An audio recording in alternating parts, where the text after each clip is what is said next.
Hey guys, मैं अनुरोध गोस्वामी आपका अपने channel Goswami GS and maths classes में आपका स्वागत करता हूं। आज मैं आपको कोऑर्डिनेट ज्योमेट्री का क्वेश्चन नंबर 6 लेके आया हूं, जो कि ये आपको क्वेश्चन 2015 के एग्जाम में पूछा गया है। तो मोस्ट वीवीआई क्वेश्चन है। इसमें आपको क्या करना है, वाई का मान निकालना है। आपको पी दिया हुआ है, क्यू दिया हुआ है और दोनों के बीच की दूरी दिया हुआ है 10। तो वाई का मान निकालना है। सबसे पहले चलिए डायग्राम के थ्रू देखते हैं। पी दिया हुआ है, क्यू पी कितना दिया हुआ है 3 कॉमा -2। क्यू कितना दिया हुआ है 10 कॉमा वाई। पहले आपको डायग्राम बना देना है। अब क्या कह रहा है, पी क्यू यानी पी क्यू कितना दिया हुआ है, यानी दोनों के बीच की दूरी 10 दिया हुआ है। ठीक है, अब आपको क्या करना है, इसमें पी कितना दिया हुआ है 3 कॉमा -2। क्यू कितना दिया हुआ है 10 कॉमा वाई।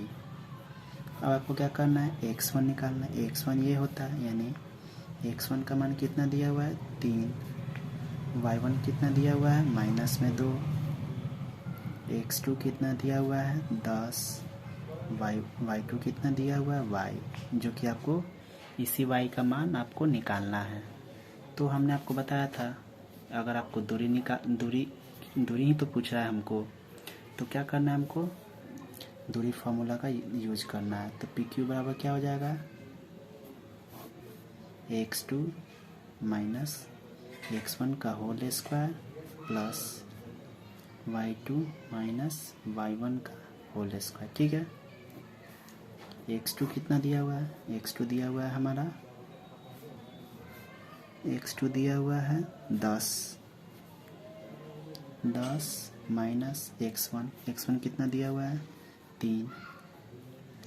इसका क्या, x3 कॉमा -2। ठीक है, और ये क्या हो जाएगा 10 कॉमा वाई। ठीक है, प्लस y2 कितना दिया, y2 दिया हुआ है y माइनस y1 कितना दिया हुआ है, y1 दिया हुआ है -2। ठीक है, सॉरी क्वेश्चन में आपको दिया हुआ है क्या 2 कॉमा -3 है। ठीक है, तो आप यहाँ पर कर लीजिएगा। x1 क्या हो जाएगा 2 हो जाएगा, और ये क्या है, और y1 क्या हो जाएगा, आपको y1 हो जाएगा -3, नहीं तो आपका आंसर ही नहीं आएगा। ठीक है, अब इसको हटा दीजिए आप। तो x2 कितना दिया हुआ है आपको, x2 दिया हुआ है 10 माइनस x1 कितना दिया हुआ है 2, इसका होल स्क्वायर प्लस y2 कितना दिया हुआ है y माइनस y1 कितना दिया हुआ है -3। ये आपको क्या है -3 है, y1 है। तो पहले का माइनस, फार्मूला का माइनस और पहले का माइनस मिलकर क्या हो जाएगा, यह प्लस हो जाएगा। ठीक है, अब आपने यहाँ तक एज इट इज लिख दिया। ठीक है, अब आपने इसको जो है यहाँ तक आपने लिख लिया। अब आपको क्या करना है, इसका स्क्वायर कर देना है। इसको स्क्वायर करने पर क्या होगा कि पहले आप इसको पी क्यू ही रहने दीजिए। ठीक है, पी क्यू का मान आपने एज इट इज यहाँ पर जैसे कहा आपने एज इट इज लिख दिया। अब आपको क्या करना है, इस पर स्क्वायर करना है। पी क्यू का मान आपको कितना दिया हुआ है, पी क्यू का मान आपको दिया हुआ है 10। ठीक है, तो 10 का स्क्वायर कर दीजिए आप। ठीक है, तब क्या होगा, 10 में से 2 घट जाएगा तो 8 का स्क्वायर हो जाएगा, प्लस यहाँ पर क्या करना है आपको, ए प्लस बी के होल स्क्वायर कर देना है। तो वाई स्क्वायर प्लस 2 इंटू ए कितना हो जाएगा, वाई इंटू बी क्या हो जाएगा 3, यानी ए ये होता है, बी ये होता है, अब प्लस बी का होल स्क्वायर यानी 3 का होल स्क्वायर। ठीक है, 10 का स्क्वायर क्या होता है 100 बराबर 8 का square 64 plus y square plus 3 दूना 6y प्लस में 9। ठीक है, अब देखिए आपको करना क्या है, यहाँ पर 100 में से आप इसको घटा दोगे तो कितना हो जाएगा, तो ये हो जाएगा आपको 100। पहले आप इसको यहाँ पर कर लीजिए, 100 बराबर 64 प्लस 64 और 9 कितना होता है 64 और 6 70 3 73 plus y square plus 6y। ये आपको आपने ऐसी चीज़ यहाँ पर लिख दिया। ठीक, अब आपको करना क्या है कि जब आपने इसको जोड़ दिया 64 6 70 3 73, आपको क्या करना है, यहाँ पर घटा देना है। 100 माइनस 73, इसको भी क्या करना है, माइनस में कर देना है वाई स्क्वायर और माइनस में 6y, ठीक है। आपको क्या करना है, घटा देना। तो क्या हो जाएगा 27 माइनस में वाई स्क्वायर माइनस में 6y। क्योंकि ये सभी माइनस में आ रहा है तो आपको क्या करना है, इसमें से माइनस कॉमन कर लेना है। माइनस आप कॉमन कर लीजिए यहाँ से। तो ये क्या हो जाएगा, जो प्लस वाला होता है वो माइनस हो जाता है और जो माइनस वाला होता है वो क्या हो जाएगा, आपका प्लस हो जाएगा।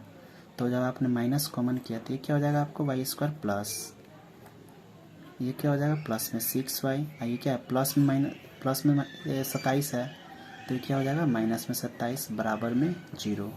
तो आपका फॉर्मेट ये तैयार हुआ, माइनस में साइन, यानी क्वाड्रेटिक इक्वेशन आपको तैयार हुआ, ठीक है।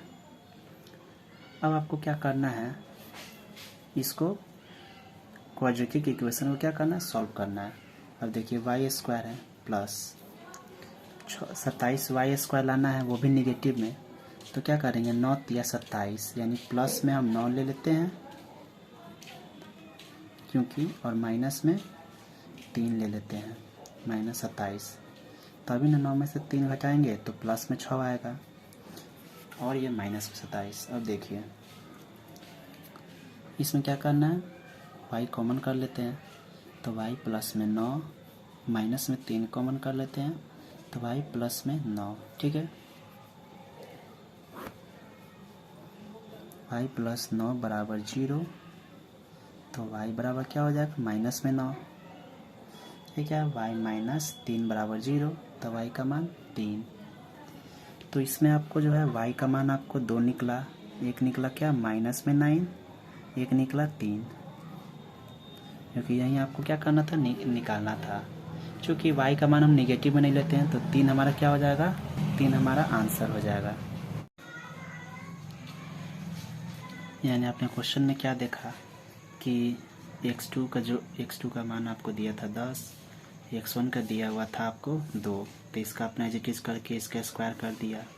यहाँ पर आपको समझने वाली बात क्या होनी चाहिए कि जब आपने PQ का मान और इसका दूरी फार्मूला जब यूज किया तो आपने देखा क्या कि इसका जो रूट होता है वो इस क्या होता है, स्क्वायर कर दिया आपने। तभी क्या होता है, स्क्वायर करने पर क्या होता है, रूट हट जाता है। तो इसका आपने जब इसको हटाया तो दोनों तरफ आपने जब स्क्वायर किया तो क्या होता है, इसका रूट हट गया और इस पर स्क्वायर आ गया। तब क्या हो गया, ये बिना स्क्वायर के आ गया, तो यहाँ पर बिना रूट के आ गया। तो आपने देखिए ये चीज़ आपने इसको यहाँ पर लिख दिया, यानी इसका क्या हुआ, इसका जो रूट हटा तो क्या हुआ, इस पर स्क्वायर आ गया।